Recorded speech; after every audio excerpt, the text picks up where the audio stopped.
Asante kwa pendo lako na kwa fadhili zako. Neno la uzima, neno la uzima. Yakobo sura ile ya 2 na mstari wa 14 na wa 17. Ndugu zangu, yafaa nini mtu akisema ya kwamba anayo imani lakini hana matendo? Je, ile imani yaweza kumwokoa? Mstari wa 17. Vivyo hivyo imani isipokuwa ina matendo imekufa nafsini mwake. Vivyo hivyo imani pasipo matendo imekufa nafsini mwake.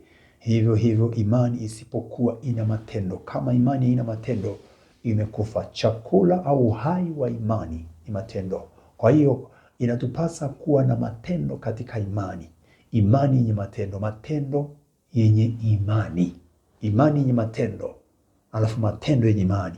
Onyesha kwa matendo unamwamini Yesu, unampenda Yesu, unamfuata Yesu. Usibabaishwe na dunia wala na mtu yeyote. Simama imani, kwenye imani hasa nyakati tulizo nazo hizi, wakati tulio nao inatupasa kukaa kwenye imani vizuri mno, kwa viwango vya juu. Tung'ang'ane katika imani. Mungu akujaze. Mwambie Bwana Yesu, natamani imani yangu iongezeke, natamani kuzidi kiimani, natamani kuongezeka kiimani, natamani kuongezeka kiroho, natamani viwango vya juu vya kiimani. Imani ya juu, isiyo imani ya chini, isiyo imani haba, isiyo imani dhaifu, bali imani ya juu, imani ya viwango vya juu. Tafuta imani zaidi ya hapo ulipo sasa. Tafuta kuongezeka kiimani, kiroho zaidi ya hapo ulipo sasa, kwa sababu Yesu anatenda, Yesu anafanya, anaongeza, anazidisha, atakuzidisha. Imani pasipo matendo imekufa.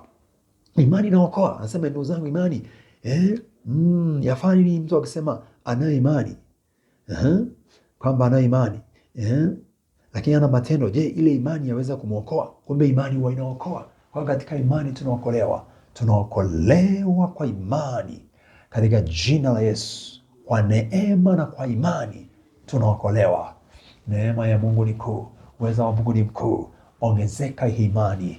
Roho Mtakatifu tusaidie, tuchaze, tutafute viwango vya juu vya kiroho vya kiimani, tusiwe vya chini, tusipungue bali tuongezeke. Nami naomba ongezeka katika jina la Yesu. Ongezeka, endelea kuongezeka majira yote na nyakati zote. Ongezeka Baba, asante, tujalie kuongezeka